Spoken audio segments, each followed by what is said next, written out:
and welcome to Taking Over. I am Ol'Ed, and I'm joined by my tag team partner, Astrid Pizarro. Astrid, how are you? We've had a night off. We got one. Well, you had One, two. that's I not had one. enough. That's not enough. All right. Well, you know what? NXT was good. Bye. See ya. No, I'm doing good. I'm glad I got some rest after that. I don't want to say terrible, but I guess overbooked for myself a Mania weekend. How are you? Everybody gets overbooked on Mania weekend. It's fine. What you do for Mania weekend? I'm doing all right. For those of you who were upset with Monday Night Raw last night, for those of you who were looking for some returns, if those of you who were looking for a heel turn, for those of you who are looking for great, fantastic wrestling matches, guess what? We found it. It was all saved for NXT. There you go. We got our good friend Chris Parrish in the Chalmers. Hello, Chris Parrish. Yes. Huh. NXT was better. I'm just saying. NXT's always better. Just saying. Yes. Agreed. That being said, speaking of things that could be better, we start with Indy Hartwell. Just kidding. Damn. No. Okay. So Indy was good tonight. She was hmm good. But, She was good. She wasn't great. She wasn't fantastic. The crowd kind of helped her through her promo because they kept stopping her, which meant that she didn't have to talk. No, Indy did all right. It was a heartfelt promo from Indy Hartwell, so it felt real because it is real. Mhm. She talks about how she'd given up on figuring out the words to say when she won her NXT Women's Championship because she felt like that moment had come and gone and that it wasn't going to be her moment to have. And that's it speaks to the people who don't feel like they can accomplish things and the people who work hard every day and do their best, but they only get so far and then they take 5 steps back after getting so close. I think we can all kind of relate to that idea. She talks about how she won the tag team titles with Candice LeRae, but could she do it on her own? It was a really good, heartfelt promo. She also says that the next title shot should belong to Roxanne because Roxanne was the champion before her. And then for some reason she says there wouldn't be a ladder match if it wasn't for Roxanne. And I went, I mean, yeah, Mm, if Roxanne didn't have an anxiety attack and collapse in the ring, then yes, she would have been facing Tiffany Stratton by herself and you wouldn't be champion. So I guess. mhm. Either way, Zoe Stark comes out to disagree. And for once, I couldn't agree more with Zoe Stark. Zoe Stark comes out talking about how Indy Hartwell doesn't deserve to be champion, how it's a bad idea. She talks about the legends that built that title. She doesn't mention them, but we can go over some of them. Charlotte Flair, Paige, Sasha Banks, Bayley, Mandy Rose, Asuka, to a smaller degree, Ember Moon. Let's be honest, Ember Moon's best thing she ever did in NXT was when she was chasing the championship and not what she did when she won the championship. Don't get me wrong, I love Ember Moon, but her title run is the least interesting thing she did in NXT. And then we have Shayna Baszler, and then we have Yeah, Shayna Baszler, Io Shirai, people like, but those are legends who built that title. Again, mostly the four horsewomen minus Becky, the Mandys, the Shaynas, Paige, people like that who held the title and built the title to what it is today. And how Indy disgraces those people by having this championship. And she says, well, if you're just handing out title shots, I'll take one. And then he goes, guess what? If you want a title shot, fine. You and me, we can have a match tonight. I'll get it approved. And I'm like, well, they're just going to take the title off of her tonight. Okay, that makes sense. I legitimately thought she was losing the title tonight. Ashley, what did you think I about had this I had a segment? feeling you were going through that thought process. No, the only thing I definitely wish Roxanne would have been a part of this though. I just to see a little bit of like we have India as a face, Roxanne as a face, and then Zoe as the heel there, and then somebody else as a heel to like give her like potential like opponents going on. Um, Yeah, I was like, of all people, I understand Zoe coming out and answering it. It's like you expect one of the heels to come out and say something and disagree with the face, so that's something that's normal in that sense of it. Um, I'm just happy for Indy, something that you and I did not expect. Obviously, as we both had different people. I had Roxanne and you had Tiffany, so that came out of left field for both of us. But at the same time, it's just something that it was something unexpected, but in a good way. I love seeing somebody different that I never thought would be the winner, be the actual winner. I love the crowd reaction to her tonight too, like the way that people were congratulating her and barely let her speak because they were so happy for her. What Thank you. haircut? Um, I cut the ball. no, but I did like the part of like saying, "Hey, I want Roxanne to have a shot because she was the former champion." I loved the little bit there. Like, let's not forget who the champion was beforehand. Um, I was not really scared about her, like not scared, I would say, but I didn't think she was gonna like lose the title tonight. I figured, give her at least a month per se, at least. I'm I hoping wasn't. for I it. wasn't scared. I was hoping. Let's be honest here. I wasn't Yes, scared. I was hoping. I know. And again, Um, like I don't want this to seem like I'm crapping on Indy Hartwell. I yeah, I think know. Indy Hartwell's fine. I just think that by herself, she lacks all character that makes her great as part Yeah. of Index, as part of Family Wrestling. Like there's something special about that. And she lacks a lot of the good things that she has in that group when she's by herself. Is she talented in the ring and can she wrestle a great match? Sure, she can wrestle a good match. She's talented. Of course she can. Hmm. I find her a little bit bland. And considering the challengers you had, she would have been my fifth out of six picks, and only Lyra Valkyria, because my I know. God, you wouldn't have imagined the rant we would have gotten if she would have won the title. Yeah, that one would have been not it for me. But no, overall, this was, it was short and sweet, exactly to the point of how it should be. So I didn't mind that it opened the show to begin with, and it gave us something to look forward to a little bit later. And the first 30 minutes of the show was presented commercial free, so we roll right into Pretty Deadly taking on the D'Angelo family. This is a takeoff of some of the things that happened after the tag team match backstage when Pretty Deadly was doing their hosting thing. To be honest, it was a fairly standard match. I mean, I'd love to sit here and talk glowingly about Pretty Deadly doing great things and the D'Angelo's doing great things. It was a fine television wrestling match. It took Mm-hmm. 5 to 10 minutes. They try to pull twin magic, and the referee obviously figures out that they're not twins, which gives Elton Prince the ability to run Tony D'Angelo into the exposed turnbuckle, which in turn allows him to go ahead and get the pin. Bada bing, bada boom. Unfortunately, they didn't get to hit bada bing, bada boom, and the family loses. Yeah. I had I had a Tiffany epiphany while I was watching this match of something that would be Hmm. hysterical to happen but won't happen because they won't do it because one of these people's in another company. But I was thinking the D'Angelo family needs another member because I don't think you can have a mob family with two people. You need True. soldiers to work underneath the underboss, and the underboss needs to Mhm. work under the boss. So you've got these people, and I was like, well, if you can't add below because we don't have anybody interesting to add below, you could add on top of Tony D'Angelo. And I was like, who could you put on top? Hello, Dar Amazing. Thank you for joining us. We greatly appreciate it. Hello, Who Dara. who could you add on top of the D'Angelo family to give them a little bit more credibility, to give them a little bit more fun? And the only name I could come up with, and it'd be funny because this person has a family member working in NXT. Santino Mm. Morella. Okay, I thought of Santino. I was a little bit scared that it wasn't Santino. No, it was absolutely going to be like what better? He's already an Italian, so it fits the gimmick. And again, I'm not saying because he's not Italian, so like it's not one of these stereotype things. But how great Yeah. would he be as like a funny mob boss, like Tony's dad? Like it would be hysterical.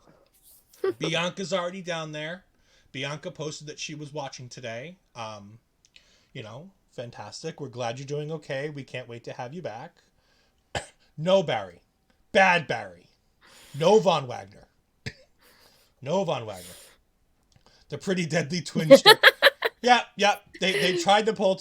I did love that they tried to pull twin Yeah. magic, and even Mm-hmm. Booker's like, I don't know if that's gonna work, boys. I mean, it wasn't. I think more than anything, it was enough of a distraction to get that win, which is more than anything what they wanted.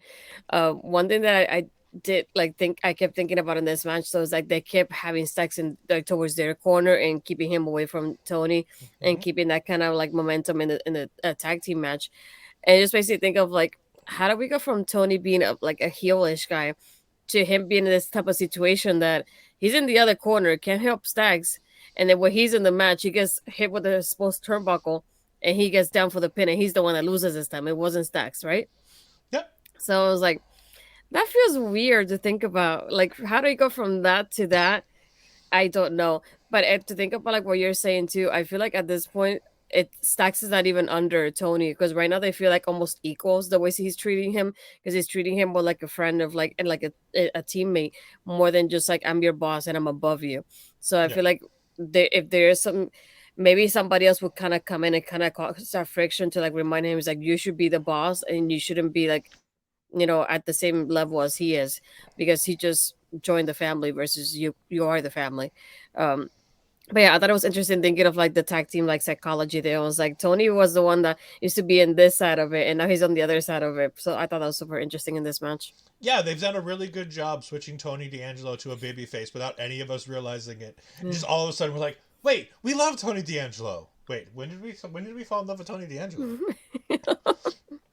Speaking of people we're not in love with, there's a package of JC Jane.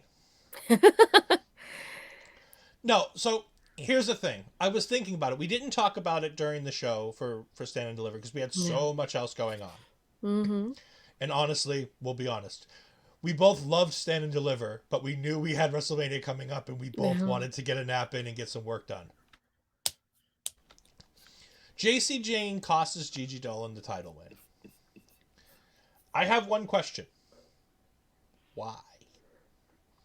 As a wrestling competitor, why would you cause the person whom you're likely going to face in a match the championship? If JC had let her become the champion, JC could then challenge the champion and potentially be the champion.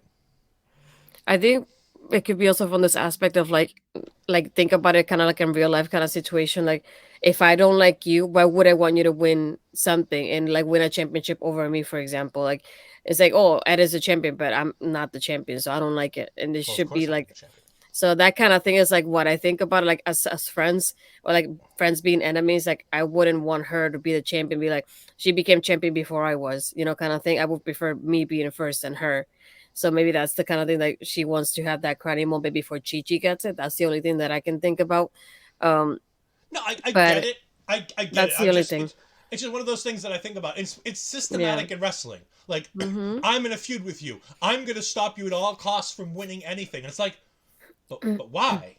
Because if Yeah. they win and you're feuding with them, then you Mm-hmm. could potentially become a champion. Like it's wrestling logic. Why do we bounce off the ropes and keep running at the person?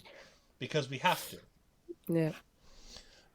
No, she's not an idiot. It's just wrestling logic. But she has some great lines in here. Delusion is a disease, Mm-hmm. and it cost you everything at Stand and Deliver. I broke your face. I broke your heart, and now I'm going to break your will. This is the best JC Jane we've ever had. And you want to know why it's the best JC Jane we've ever had? Because it's all heavily edited. It's all pre-recorded so they can edit and work on it. That being said, she cut a great little promo package here. The promo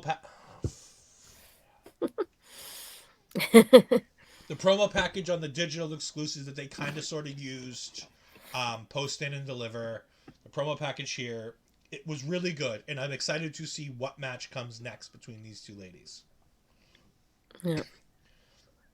We then had a Gallus promo, which I was like, oh, Gallus, great. Iron Joe says Gallus boys on top. They might as well be billed on top because that's where they're going to stay. and Iron Joe says he's going to go for gold and pick some fights until he gets there. So, which title do you think Joe is going to be going for? Is he going for Wesley, or is he going to take on Carmelo? Do not touch Carmelo. I'm sorry, Wes. Do not touch Carmelo. No, he just got it. Nope.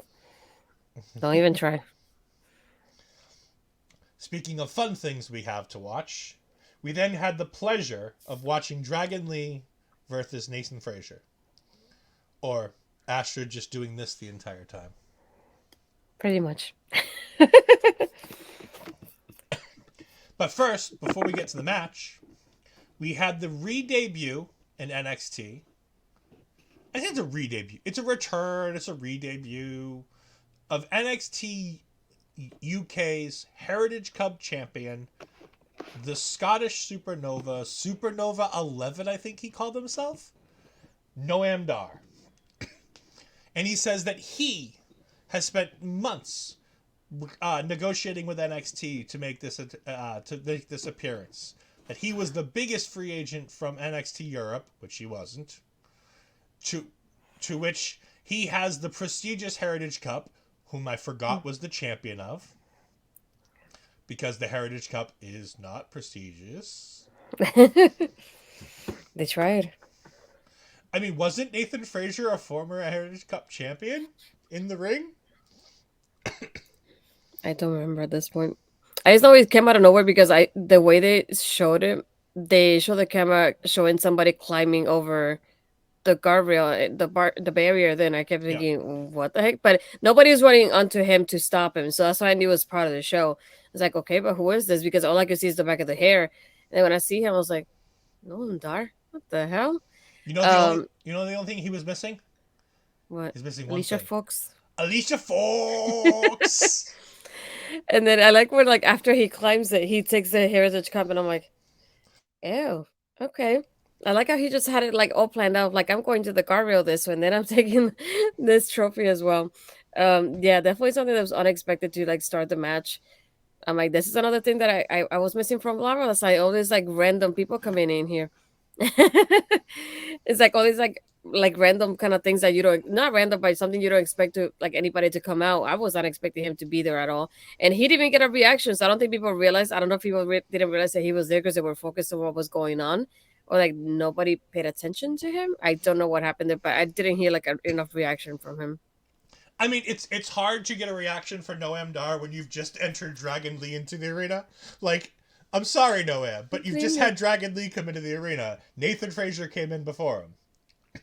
Noam Dar does say that he is going to pick who gets to challenge for his Heritage Cup, because it has to be a special breed of athlete, because it is fought under a specific set of rules. It's lightly based off the British rules that you see in WWE 2K23. Mm-hmm. And by the way, the only reason I knew he was still with the company is because he was in 2K23. My brother told me. And I looked it up to see why he was in the game, because I didn't realize he was still employed. Yeah, I mentioned it to my brother as it was happening. He's like, yeah, he's in the game. He's, I think, one of the lowest people he saw. Yeah, I was like, one of them. Real. Speaking of this match, I mean, it's Nathan Frazier versus Dragon Lee. It was never going to disappoint. And never going to disappoint, did it not? These guys tore it up. There were so many moves to keep I can't even keep track of. Constant back and forth. Dragon Lee is proving why he is an absolute superstar. Nathan Frazier's good. Dragon Lee is better. And not only better, it's much better. Light years better. And Nathan will get there. Nathan's still very young. Dragon Lee's been in the business a while. Dragon Lee's brother is one of the most talented luchadors in all of AEW. Yes, Roosh is more talented than the Lucha Bros. I'm sorry, it's true. Lucha Bros are overrated. The best things they ever did were in Lucha Underground.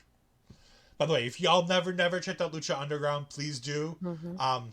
Barring season 2, where there's a despicable person who doesn't get mentioned anymore as the main part of that season, that entire show is absolutely fantastic, with so many talented people, including Ricochet and John Morrison and Rey Mysterio and Jeff Cobb. No, it's Prince Puma. Prince Puma, got it right. Well, he was Prince Puma there. I know. Ricochet was Killshot.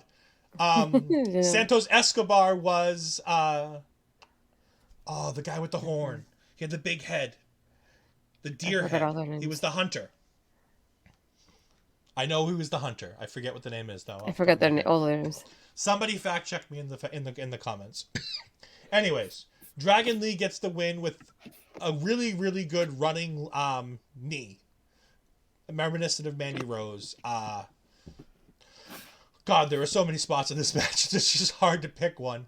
Um, Astrid, what did you think about this match? As I put you on the spot while you're trying to fact check me. No, it's just like once it was announced, I knew this was gonna be one of those matches like you have to look out for, and it did not disappoint. Like you said, it's hard to keep up with them to even like write down enough of what's going on before something else gets done. But I love the back and forth they have with each other here, and I think even like you said, when you think about the beginning itself, the way they presented Dragon Lead almost makes it seem like there was the debut of him with the graphic and everything, which I liked. Getting that highlight for him for just that one moment there before we continued on. So I enjoyed it a lot. I hope they kind of revisit this sometime later. And it's nice to see Nathan like mixing it up with these guys that are like really well done with the high flying stuff. And it was King Cuerno, by the way. Uh, He did that. that's funny. Oh, bad time for a cough there. I apologize. After Dragon Lee gets the win, Nathan Frazier, he stares down Noam Dar, and Noam Dar seems slightly impressed with Dragon Lee. And it looks like we're going to be seeing a feud between Dragon Lee and Noam Dar. And we're finally going to get to see British rules matches in NXT, or Heritage Cup rules matches, as they call it. Mhm. These are, if I remember correctly, for the NXT UK, they are 6 rounds of 3-minute matches. The person who has the most points at the end of the match, if it goes that far, if they don't get a pinfall or a submission, wins the match, if I remember correctly. It's been a while since I've watched a Heritage Cup match. Um, yeah, we get a Chase U segment.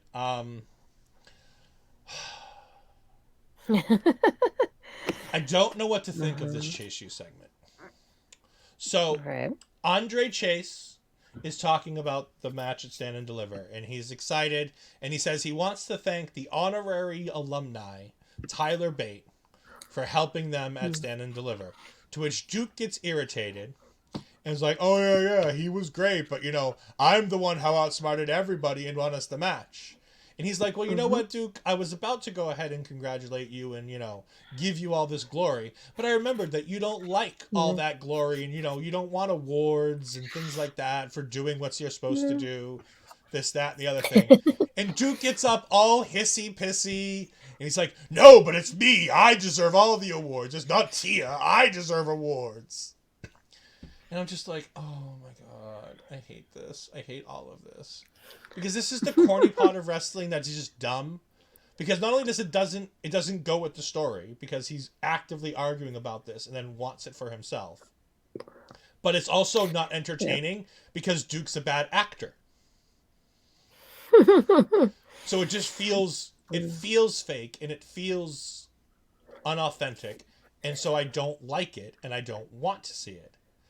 Either way, we're getting an MVP ceremony next week for Duke Hudson. What were your thoughts on the Chase U segment? I think my favorite part is when he says, "I have a legacy that I created at Chase U that is worth honoring." So it's like, yeah, you're right. It's we have to honor it with this trophy. I thought it was funny, but I like how like even when like that part though, he even said is like, "You gave her one trophy for winning one match. Like I won the match that was more important than her match." So it does make sense from his angle that he should get celebrated though. Um, I thought it was funny the connection of like the way that Andre just goes, "Well, you didn't like awards and ceremonies, so that's why I didn't want to give it to you." And I was like, "I've been there before. When I say I don't like something, but it's because of one particular situation, not because I don't like it overall." And then somebody just assumes that, and I'm like, "Yeah, I've been there. I don't like it." So I You mean when understand we what ce- he's like. What? You mean when we What you celebrate your celebrating? birthday? When we celebrate your Oh birthday? gosh, Because you love no, celebrating birthdays. You just don't love celebrating your own birthday. yeah, it feels weird. No, but I had other situations of like people assume like certain things because I said something before, and I was like, no, I'm talking about that situation, not talking like in general. And so I like that aspect of he's like, well, I was talking more like about her situation. I'm not saying I don't like awards and ceremonies like overall. I just don't like that you gave it to her for just having one win and that was it. I thought it was funny, just having that aspect of it. But I did want to point out though that I thought it's super interesting though that Schism was not really part of the show tonight, but they were part of Level Up. So that I thought that was pretty interesting with the part of the diet and the releases that we had going on. So Yeah, watching out for and that for too. those who are wondering, it has been confirmed over a multitude of sources that James Gibson and uh, no James Drake and uh, Gibson, Zach Gibson, that's the one, have Okay. asked for their release. GYV have asked for their release. It was reported by Dave Meltzer that they had been granted said release, and they may have been granted said release because if we don't forget, um, who two dives after he was let go for a violation, he still filmed multiple weeks of television with him on TV to write out his character. So GYV may have actually gotten and granted their releases and are still Mm-hmm. filming things on Level Up to figure out what to do with explaining how they will no longer be in the schism going forward. No more four roots. Always four roots, one tree. Even if there's only two people. The schism will rise again, unlike the South. Just to go over something we missed because God, I couldn't even remember that it happened. It was so boring. I didn't take notes. Dijak beat Odyssey Jones. All right. After that, did you want to talk more about Dijak versus Odyssey Jones? No, we can move Okay, on just from want to. that. I'm like, if you want to talk about it more, we can. But Mhm. honestly, No, it just happened. the match lasted what 3 minutes, More or if less, yeah. that. Like it was essentially a squash. Dijak Yeah. won. It was a waste of Dijak's time. Speaking of things that aren't a waste of time, especially not a waste of my time, we have what I am now calling because they keep calling themselves. I don't think it's their tag team name, but they keep saying it in every Hmm. promo. So I've now named them this until I get a better name from them. The Unholy Union of Alba Uh-huh. Fire and Isla Dawn cut a fantastic promo talking about how they became the tag team women's champions, how they're going to go ahead and celebrate until their next challengers come forward. There's a video package talking about their fallen foes and their troubled foes not being done, how they haven't scorched the earth yet. And there are loads of pictures of not Fallon Henley, not Kiana James, but as my tag team partner pointed out to me, and as I noticed myself as well, lots of pictures of KC squared. I Yeah. have a feeling that come Battlegrounds, we're going to be, unfortunately, I'm going to have to live witness the terribleness that is KC squared. I am so sad that I'm going to have to witness those two That's live. unless they decide to do what they usually do and keep the women's tag titles out of the PLE because that's possible too. No, no, no, no, no. They can't do that because I must see Isla Dawn and Alba Fire live. I must be close to my unholy alliance. I'm just saying that My keep your hopes up. beautiful, my beautiful, beautiful ladies. I must see them live. They've Yes. taken Nikita away from me. They can't take away the unholy alliance, the whole unholy union either. What did you think of this promo? Because Isla Dawn has such a way with cutting a promo that it's not just hearing her talk. She's not reading a script. She's just telling a story. What did you think? Yeah, I love how they say how they do it. And not only that, but like I mentioned always with NXT, I love the setting that they do it at. Is the setting for them always tells it too of what's going on. Because if this one would have been just backstage, it wouldn't have had the same vibe of what the promo had, to be honest. So I like how they have it like out, like out in the it looks like mostly outside, and they have a lot of things that make you think of like these are witches. It isn't just like the cards like you said with Taylor Wilde, for example. They have like different things on the table that they have, so it make you like think these are really witches, like you're in that scenario here in that scene, and they give you that scene for you. I love the way they talk, like the way they go back and forth with each other. And I love that aspect of, like she said, we said we aren't through with our troubled souls, like we have more people coming. They did show a little bit of Kiana in the video package, but it is so quickly done. And then same thing with Ivy was another one that was like quickly like done, but it was mostly focused on Casey Square, which made me think of like these have to be the people that are coming next. We really haven't seen much of them since they lost the title, so that's what makes you think like they're coming back up to get them afterwards. But I love the delivery of this promo, how they go, how they connect with each other with the lines they do, with the dialogue, that back and forth. It shows such a great connection, not only with them as the characters, but like a connection as a tag team as well, with the way they deliver the lines. So I love how they sound together. I really do. So it's like, you can keep talking if you want. I don't mind. Yeah, like they cut a promo, and at the end of it, I'm not like, oh, that was boring, or oh, that was a waste. Like Yeah. it's a story told, and they set everything up, and it's just in such a way that it's engrossing and it's entertaining. And yes, I'll be honest, I'm a guy. I see pretty ladies and I go, ooh. I hear pretty accents and I go, ooh. But it's more than that. Like they draw you in. They're connected to each other as foes, as allies. They always had that connection to themselves, and I really like it. Hello, in the Hot Seat Podcast. We're looking forward to talking to you later this week. We then had Wesley cutting a promo about his upcoming match with Axiom. He says nice things about Axiom. I mean, really, that's all it was.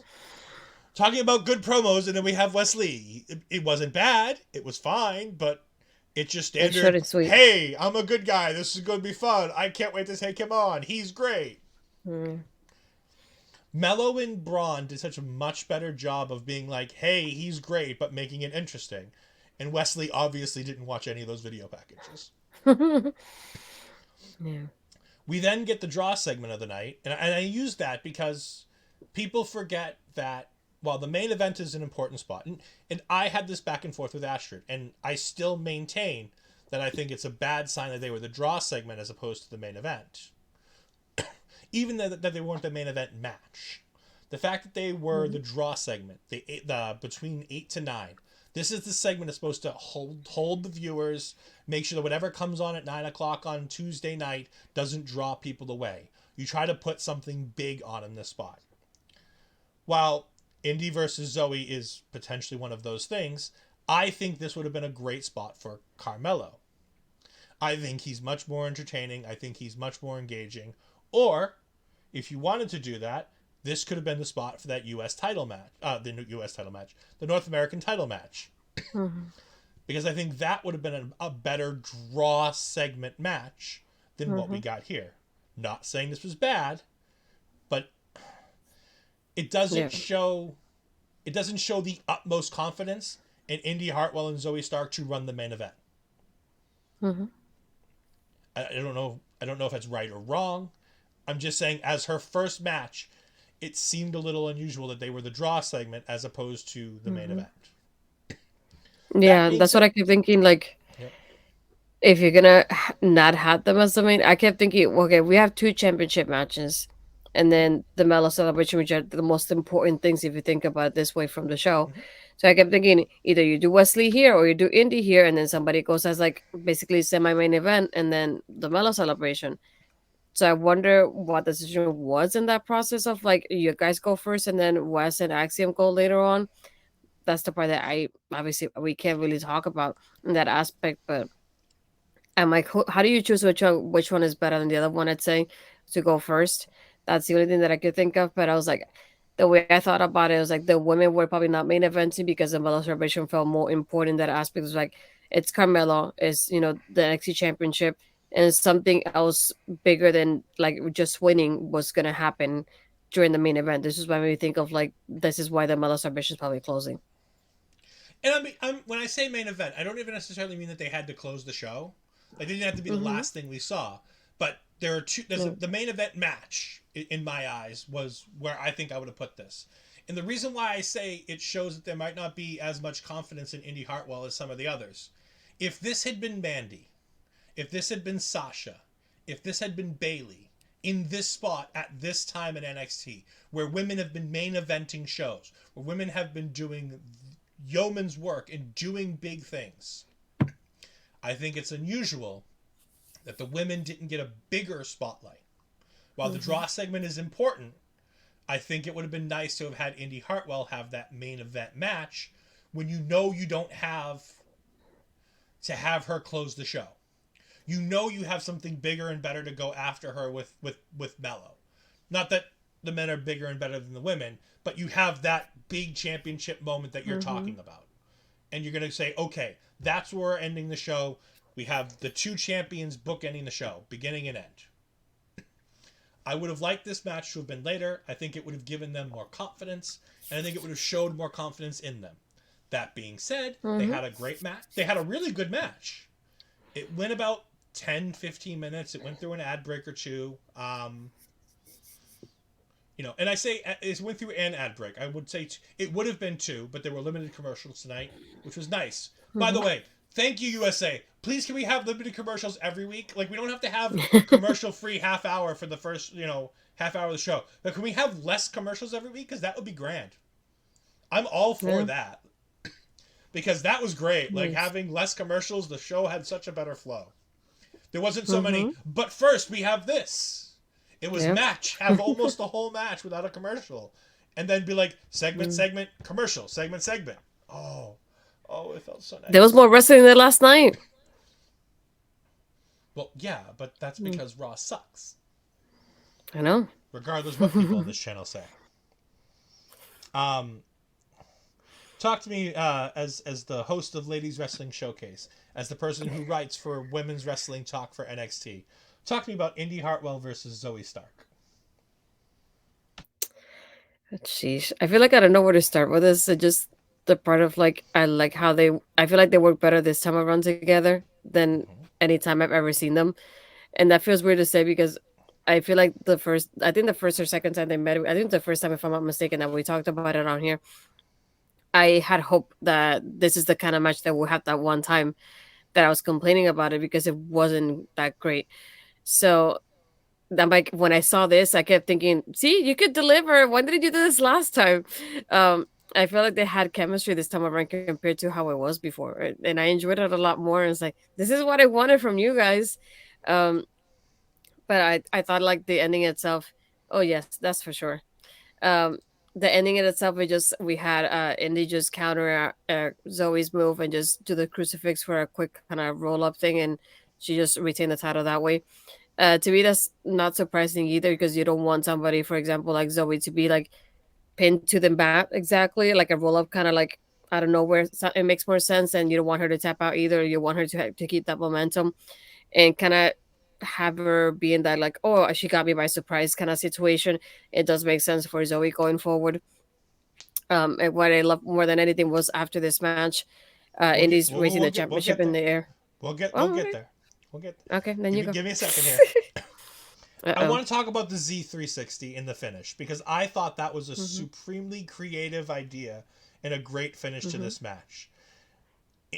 Zoe Stark, for all the things I like to say negatively about Zoe Stark, and don't get me wrong, I love talking crap about Zoe Stark. It's so much fun. I enjoy it because she drives me crazy and she's mostly annoying and mostly boring.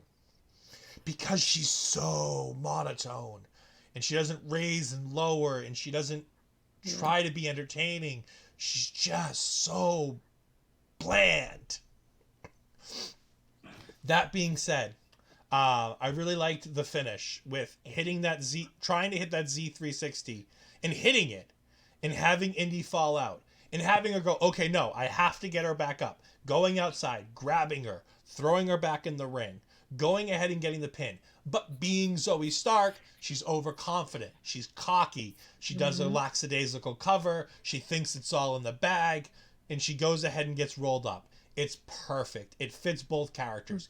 Indy's a fighter. Yeah. Indy's never going to stop fighting. Indy's always going to have that little bit of a mentality in her that however I have to win, I'm going to win as long as I can scratch it out. That true babyface energy. Which is the first time we've seen that in a long time.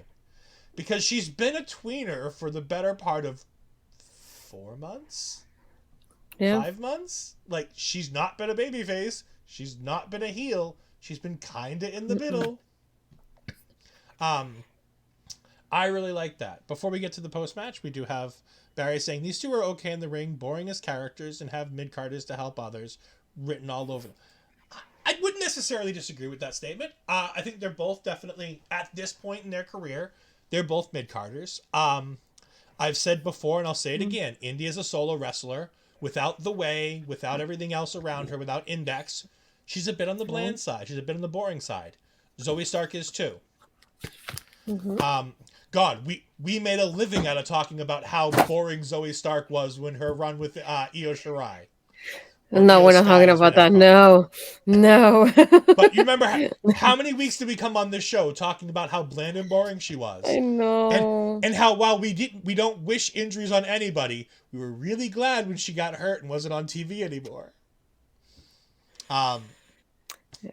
I think that Zoe Stark has a very high ceiling because I think once she gets to the main roster and starts working with more talented women, I think she's going to learn better and quicker about how to be what she needs to be. The problem with the NXT women's division right now is there isn't enough strong veteran women in that division. You have a lot of emerging young talent who are learning what to do and doing well at getting better. But you don't have that top tier talent down there because your biggest top tier veteran talent in your NXT women's division is in the tag division. And that's Alba Fire. This woman's been Mm-hmm. all over Europe. She's been all over the indies in Europe. She was in NXT UK. She's been in NXT a while. She's your veteran leadership, and she's on the tag team side. So she's not able to help a lot of these girls in the singles division. But when you bring Zoe Stark up and you start pairing her with a Rhea Ripley, when you start pairing her with a Bayley, when you start pairing her with even people like Dakota Kai and Io Sky, when you pair her with Charlotte Flair, God forbid you ever pair this woman with Becky Lynch. Like, if anybody, as much as I dislike Becky Lynch, and God, as much as I dislike Zoe Stark, I hate Becky Lynch even more. She is so Oh, yeah. overrated. Overrated. I know you There's do. Mm-hmm. there's one thing Becky Lynch does very, very well. She can draw charisma out of anything. Yeah. She can draw charisma out of everybody and anything. If you put Becky Lynch in a program with Zoe Stark, you're going to have really quality wrestling matches, and Zoe Stark is going to have no choice but to hold up her end of the bargain, or else Becky Lynch is going to run all over her. Becky Mm-hmm. Lynch is as capable of burying talent as John Cena. Old John Cena, where he didn't give a damn and would bury talent left, right, and center if he had to. Becky Lynch has the charisma to do the same.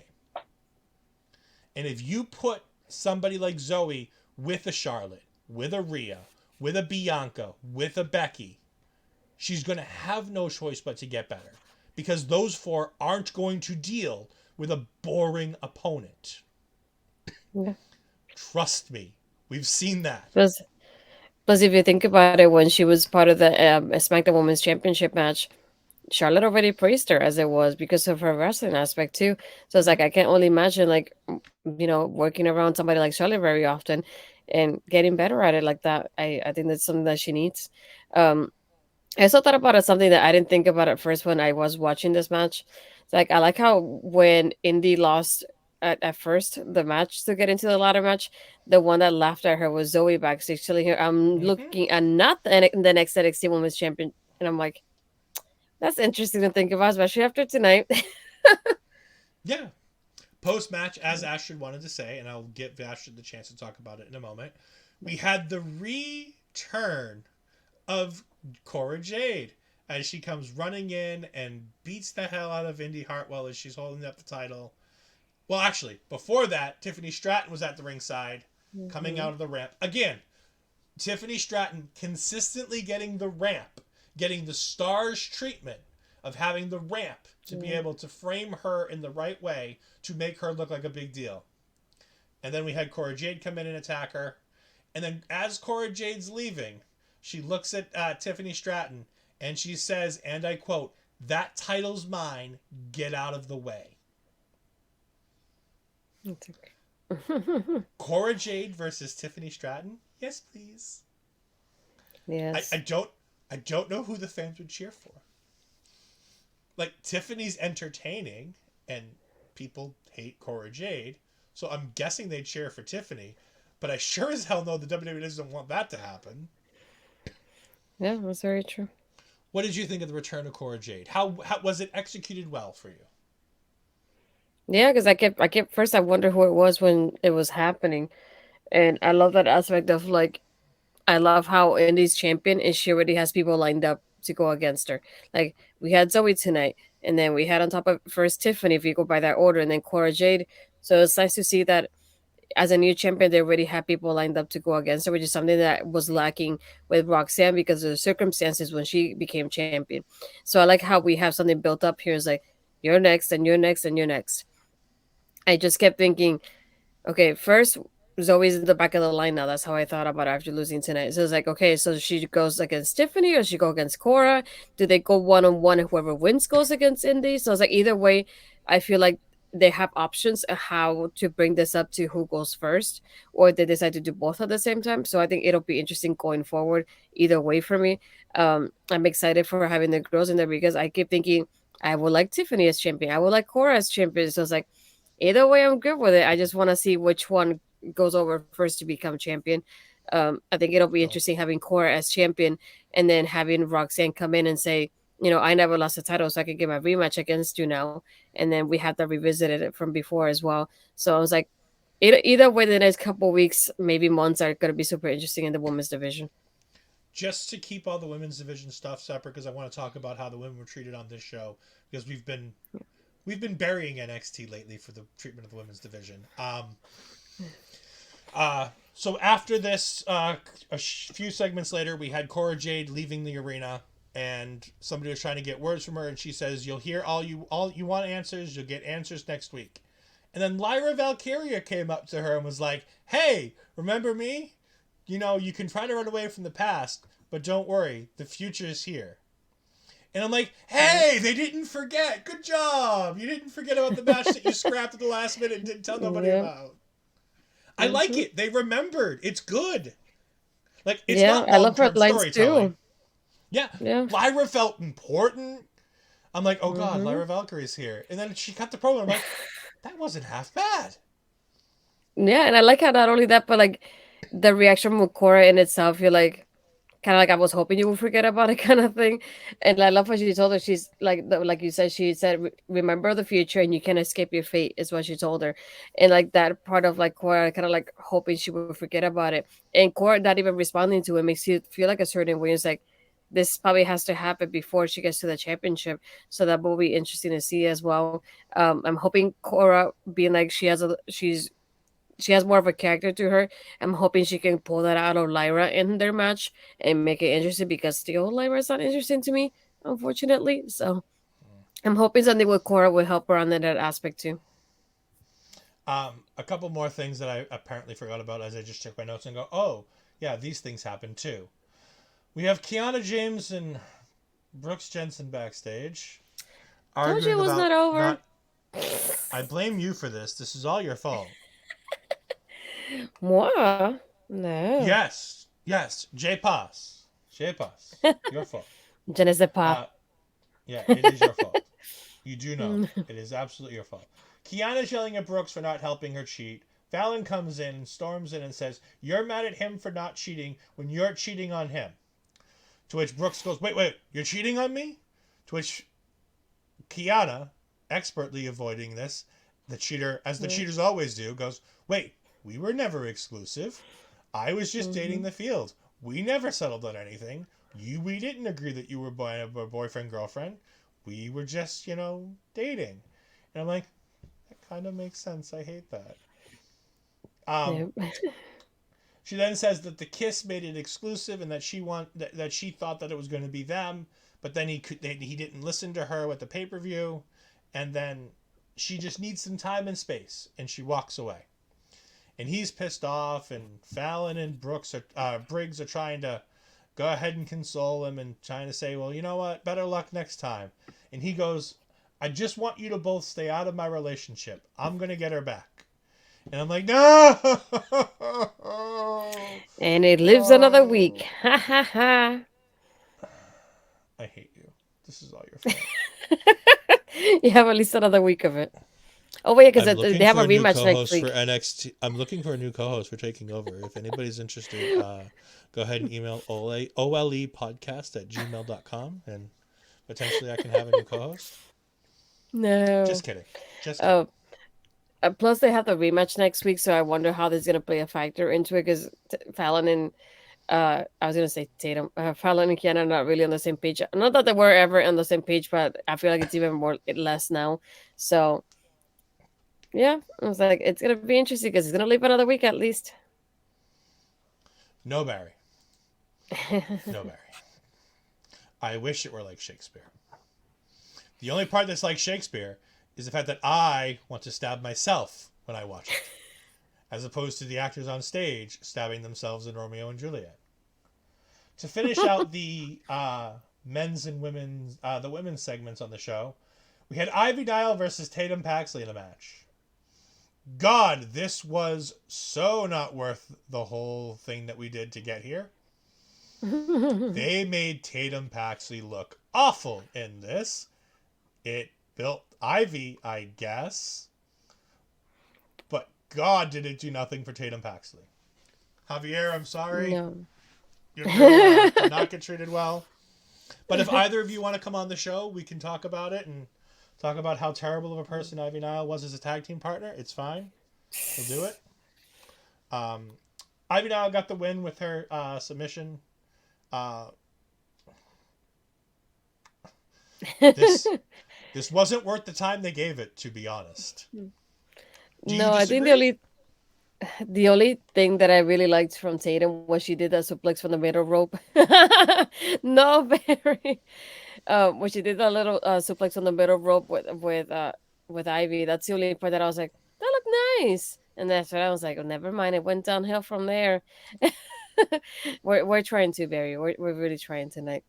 Um, but yeah, it's like I feel like this is more. It felt more like a momentum going towards Ivy with the victory in itself, especially a submission and closing that chapter with her and the Creed celebrating with her. So I was like, so what's Tatum supposed to do after this? I Level don't up. know. So, Great.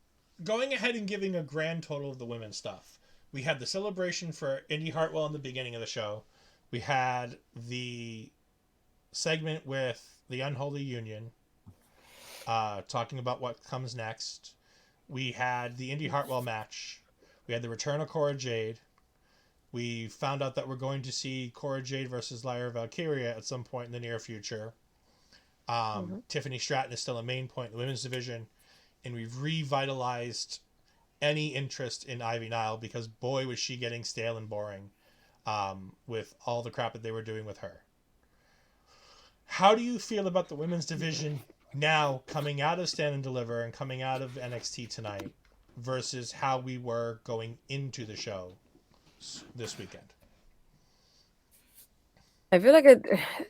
I feel like it was better than what it was before in that aspect of like we had segments, we had at least two matches. There was one night or two, I think they had like maybe one match. It was super quick at the point that I was like, that's all we get. I feel like the way Raw has been going with the women's division lately, so it got me frustrated. But I feel like tonight was better. Like I said, I like that what it was missing with Roxanne with her circumstances. I don't know, it wasn't her fault, but I like how we have people for indie. We have, was something going on with like Alba and Isla. They're like teasing of like having some challengers soon, so they all have something going towards them. There's always connections going on. There's always something. Um, and like we have Cora and Lyra, and then we have Tiffany in between there too with Indy. So it's like we have a little bit of everything, which is what I like, and we have also feuds without championships involved too. And if you think about it, we also have people like Casey Square who haven't been on TV. So it's like when they come back, they're going for the titles most likely. We have people like Valentina Electra who are not part of this tonight. So you never know what's gonna go about their story next because I don't think it's over. But I feel like We'll it, only have it to wait definitely was 3 an weeks to see improvement. that. We'll Yeah, I was see gonna what say a happens month in later we're gonna October. see it. But I liked how there was progress to a lot of things. So I mean, that wouldn't necessarily be a mm, bad idea. I love Piper Niven. I think she's great. I yeah, don't think I don't think the top of the NXT women's division needs much change, with the exception of I would get the title off of Indy Hartwell as soon as you can. But like I think there are more than wonderful people at the top to take the title. Like, I don't think it's hmm that we need a lack of women to take the championship. We don't have a lack of challengers. Between making a star out of Tiffany Stratton, because I think she's building a star making potential every week, in and out. I think she gets better and better, and she's getting closer to being that star that I think a lot of people think she can be. Roxanne Perez, Cora Jade. Now, Cora needs a lot of in ring work, and hopefully, with her time off, she's been able to get some of that. But at the top of your women's division, it's not as empty as it seems. And I really yeah, like that. NXT went back to basics tonight. Multiple hmm segments, setting up stories. The women have now a championship story with Indy Hartwell and challengers. You have Cora Jade and Lyra Valkyria having their story written, lived back up again. Ivy Nile and the revitalization of her. But you also told Gigi Dolan and JC Jane on this show. hmm That's 4 different things you've got going on in the women's division, not to mention Isla Dawn, and so up to 5 when you have the women's tag team title stuff going on. You have a bunch of stuff going on. You have some plates spinning, which is good because at least there's stuff going on, and you're yeah, building to something. So as we get closer to hmm Battleground, I'll be excited to see how the dust starts to settle. I'm hoping we get a challenger a week for Indy as we head to Battleground until we get to her ultimate challenge, which I think is a triple threat between Tiffany Stratton and Roxanne hmm Perez. I think yeah. And if you sorry, go ahead. I was gonna say I think that's the match that I think we see at Battlegrounds, or we see a Yeah, Fatal 4 Way and you add Cora Jade. Corey. But I And think those 4. yeah, and if you think about it from this aspect too, this show had no Soruka, it had no Wendy Chu, it had no Roxanne. So there's still a lot of other things that could be added on later as they, as they pile up.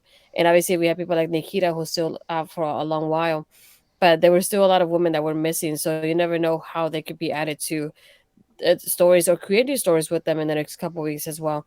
Um, like you said, I just think of like, for me, it could be either a triple threat in the aspect of like we get Indy versus Roxanne versus Tiffany, or instead of Roxanne, we get Cora in there, or we get a fatal 4 way. So either way, there's either going to be a 3 or 4 person type of match going on probably for Battleground.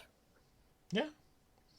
We get nearly a Dragunov interview, which I forget everything he was talking about because honestly I wasn't listening.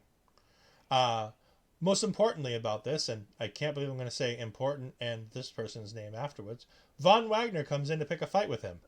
And I only say important because I just want to see Ilya bash the hell out of Von Wagner. Mm-hmm. And as they're getting ready to pick the fight, Robert Stone comes running in and separates the two and saying everything's done. But he grabs Von and he says, I'll get you the match with Ilya. If that's what you want, I'll get you this match. But if you lose next week, we're done. And I'm Yes. like, yay. I wish it was that Vaughn was done, but, that would Mm-hmm. just be adding another body to Robert Stone's body count. Yep. We then got the incredible North American title match, which is the main event match of the week. Axiom versus Wesley. Wow. What more can you say other than this match than, wow, Mhm. this was great? Wesley has done such an amazing job of making himself a singles competitor. When I thought he might be in deep trouble with the loss of a tag team partner and being a tag team specialist, a lot of times those guys don't flourish afterwards. But not only did he flourish, they've been behind him. They've let him develop a Mhm. character. They've let him develop a personality. He's engaging, he's charismatic, he's a bit boring on the fact that his promos are relatively bog standard. Hey, here's a babyface promo. Go ahead and read it. But he's good at reading said bog standard babyface promo. He makes it entertaining. I like to listen to him, and especially love to watch him wrestle. You can't get enough of Axiom, so I want to go ahead and give you a moment to talk about Axiom. No, and I felt like even 2 days after the kind of match they had at Stand and Deliver, is like, holy crap, how do you like go up from there at this point? And Axiom keeps being impressive no matter who he faces, and it's incredible. Think of like the chemistry he has with so many people here. Him and Wes are definitely two of my top. Like these two have such an incredible chemistry. I wish I could see them more often, but at the same time, I want somebody else to get an opportunity. Um, but it's nice to see them working the way they did. I especially love the ending of the golden ratio getting avoided the way it was, and then Wes getting that win there.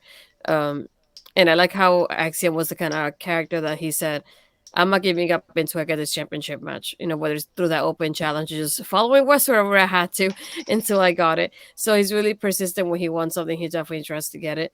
Um, yeah, I enjoy the match a lot. I enjoy these two together. I wish I could see them more often, but I definitely want something else to go against Wes and kind of give you that moment of doubt of whether he's going to lose that championship or not, because I didn't think he was going to lose it to Axiom. That was the only like thing to it. But these two are incredible together. I can't say that enough. Yeah, it was a great match. 3.5, 4-star match. They knocked it out of the ballpark. After the match, we have a video package where we hear Scripps talking and all kinds of weird things and how he's going to reveal Axiom to the world. And he goes ahead and tries to sneak attack Axiom, and he gets a super kick for his favors. And Axiom says that he'll never reveal him or something like that, or stay away, or I don't care. It's Scripps. Poor Reggie. I feel so bad for Reggie. We're gonna go ahead. Speaking of things that are coming up and things that are trying to sneak attack you, we're gonna go ahead and talk about what's coming up this week on OLE, so they don't sneak attack you. So here we go. We'll be back in about a minute.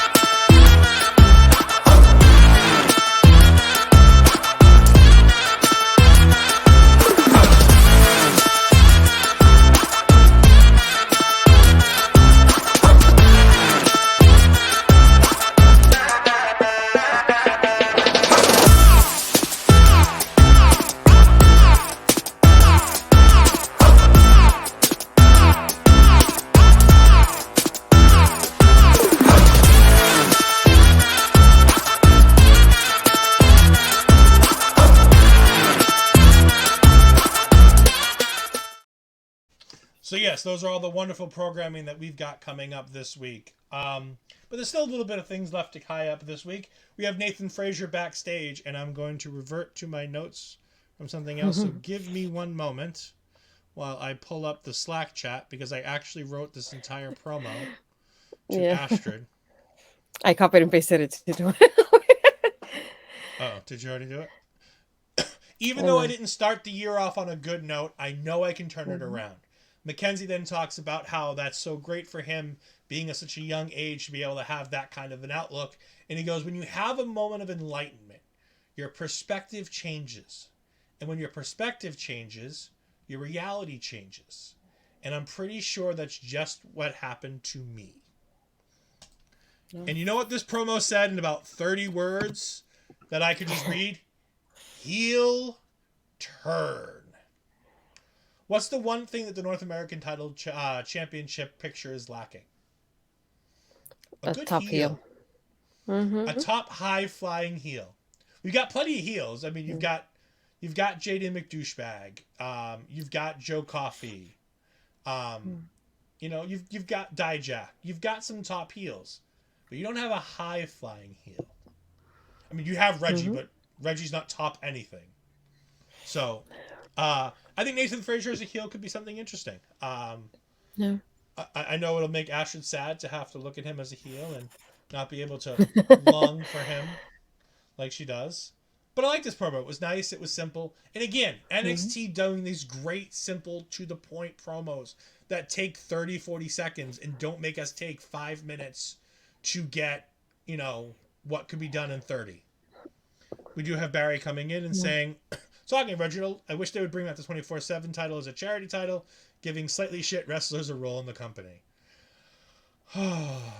You know what? They've already given a slightly shit wrestler a role in the company, and that's Titus O'Neil. And he is, what do they call him? The global ambassador. That being said, Yes. the global ambassador on commentary this weekend was picture Yeah, perfect. chef's kiss. Chef's Mm-hmm. kiss from Titus O'Neil this weekend. But he is the epitome of shit wrestlers getting a role in the company because Vince likes them and Triple H likes them and they want to keep them on the payroll because they do good things. And by the way, that being said, Titus O'Neil does some fantastic things for charity on behalf of WWE. And he does Yeah, so many good things. a So lot let's of it. not, I was going to say, let's not forget that while I like making Mm-hmm. fun of Titus and Titus World Slide, Titus O'Neil does amazing work, and he deserves all the accolades that he gets. And I hope that he is soon to be a Warrior Award nominee and recipient because I think he truly deserves it. If he Yeah. isn't already a Warrior Award nominee, I think he might I have was gonna already say, been. I was gonna say, I think he won it once. I think he did too, but I can't remember. We get the rundown for next week's show, sorta, kinda, where they talk about the women's tag rematch. They say Cora Jade is going to speak, and Duke Hudson Celebration is And coming. I also added Vaughn and Ilya in there as well. And then right before the yep. Melibration, we have the coming soon video package for Danny Palmer, Oba Femi, and Tank Mm-hmm. Ledger. To which I can say, what's a Tank Ledger? I think, and the ironic part is like the only one that I knew was Danny because we seen her before in Yep, NXT. So we've it's like I seen her. like how we're pretending we didn't see her, and she's been on Love War for a while now. So I thought it was interesting though having her coming soon. It's like usually when you have the coming soon kind of vignettes, you get something like Lyra's, for example, that's very like based on her character and like just focused on her. So it's interesting to see two guys and one girl in one graphic go, "We're coming soon, hello!" And I just thought, Sandwich time. why are we doing all three of them together? Who probably are not gonna be together in the show. They're not character focused either. Just like here's the name, here's the pictures. They'll be here soon. Don't worry about it. So I feel kind of weird about it when I first saw it. I was like, what is this? I thought it was a commercial at first. And I then did I too. saw the names. So I was like, oh, screenshots. So I can remember the names for my notes. But yeah, Danny's the only one that I knew beforehand. So it's not like coming soon. She's being here already. And to confirm back, Titus did get the Warrior Award. I knew it was for Tampa because I forgot his Everest in Tampa more than anything because he's a Florida guy, you know? Aura, aura, aura. Yeah, I'm not doing that. Anyways, no? So there you go. Millions Yeah. of dollars, millions of dollars, millions of dollars. We have the Melibration. Trick Williams and Carmelo Hayes are out there. Trick Williams talking about the champ is here. The champ is here, pretending that Carmelo Hayes is Muhammad Ali, getting ready to take on Joe Foreman. Uh, George Foreman, not Joe Foreman. Wow, that was bad. Um, they also at one point, kudos to my early 2000s late 90s rap knowledge, they started singing Nelly's Number Ones, which is one of my favorite songs by Nelly ever. One is the how does it feel to be number one? Two is not a winner, and three nobody remembers. Fantastic, love it to death. But Mello says he wants Braun to come out because every great champion has a great challenger or a great opponent. And he wants to go ahead and give Braun his flowers. So Braun reluctantly comes out. And they have a moment where Mello, more mutual appreciation society. You can see Braun being like, yeah, you won, great, and he wants to leave because he doesn't want to do this anymore because he lost, like anybody would. Yeah. And he starts to leave, and Mel's like, no, Braun, come back in here. And they do the handshake, and they're ready to go off the air. And I'm like, Come on, NXT. Just give me the little thing on the corner, though. I know that something bad's going to happen. Copyright. Yeah. Dude, ever since NXT TakeOver Chicago, dude, that copyright comes up and I'm like, and? Ooh, tell me more. Because NXT with that copyright logo, they love to screw with you after the copyright logo. But the copyright logo doesn't come up first. Mello gets attacked by Braun Breaker as he turns heel and bashes Mello with a clothesline. He then takes Trick and goes ahead and throws him to the outside. And he basically just stands over Carmelo Hayes. And I'm like, oh, finally, personality. Hey, look, we learned quicker with Braun Breaker than we did with Roman Reigns. Are we seeing similarities yet? Champion for a long period of time, beating people love, force-fed down our throats as a boring, bland babyface. Where have I seen this before? I just think it's hysterical that on the weekend that Roman Reigns continues his reign of being a force-fed champion over a challenger that probably should have won, we get Braun Breaker turning heel and NXT realizing that what they had to do was turn him heel. I just think it was great. And then he spears Mello, and the crowd starts chanting one more time, which confuses Astrid to think, are the crowd chanting for Mello to get attacked one more time? And like, no, I think they want another match. Which sadly means that I think I have to sit through a Braun Breaker match at Battlegrounds, which makes me sad.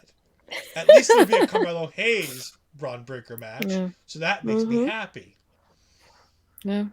Did you have any thoughts on Braun Breaker, Carmelo Hayes, and the Melobration as the him era has begun? Yeah, the moment this started, I thought, this is why this was the main event. I knew something else was happening aside from that celebration. I love how there was a little part when Braun just arrived that he goes to like grab Carmelo's hands to like go like this with him, and Carmelo kind of keeps talking and doesn't really do it. And the hesitation there that I see from him, I was like, okay, I'm waiting for something to happen. What is it? Um, I feel like this should have happened a long time ago. This was definitely a long time coming for us. And then seeing this, I just get like I kept yelling while I was watching it with you. I kept saying, finally some personality for the guy. We finally got it. No, it feels like at least it's that time of like they listen. Is like we had to realize that Melo's getting cheered, Braun is getting booed. Might as well, match the character to that reaction there too. So definitely made sense that this happened. Made sense that it closed the show. It just felt weird having like Carmelo down on the mat instead of standing like usually. I feel like he's standing tall, so that felt weird in that aspect. But this made total sense why it happened. We need to have probably a rematch coming up, but like you said in Battleground, so it makes total sense for me that it happened. I figured this was why this was the main event and not a championship match. So. Also, I just managed to check Twitter as I closed my notes for the show because we're getting ready to be finished with the show. And I saw a tweet from the man, Carmelo Hayes. Disrespectful Mello is greater than respectful Mello. Never again. Hashtag NXT. Looks like we're going back to the Mello that is disrespectful, the Mello that likes to talk trash and be better than everybody. I am so excited that we're going to get a little bit of because that Mello, that cocky Mello, that I'm better than you Mello is so good. Mm-hmm. The one thing I will say is, and Astrid, you can quote me on this because we were watching this segment together. Did I not say as soon as Braun was leaving the ring and Mello brought him back, here comes the heel turn? Yeah. And I saw before you did. I just didn't want to react much. Yeah. Well, because I was watching it a couple seconds behind. Yeah. But you knew that I didn't know, and I just, as soon as I saw it, I'm like, oh, here we go. This is where Braun turns heel. Mm-hmm. It's, again, I will say it. The predictable thing isn't always a bad thing. If we've learned nothing from this weekend, the predictable thing is not always the bad thing. Yeah. The predictable thing Cody Rhodes becoming the champion isn't always the bad thing. Sorry, I'm still irritated about that. I'm willing to, as Astrid says, that she hates letting it play out because Triple H says he knows where this is going and it's fine, and I'm willing to trust him.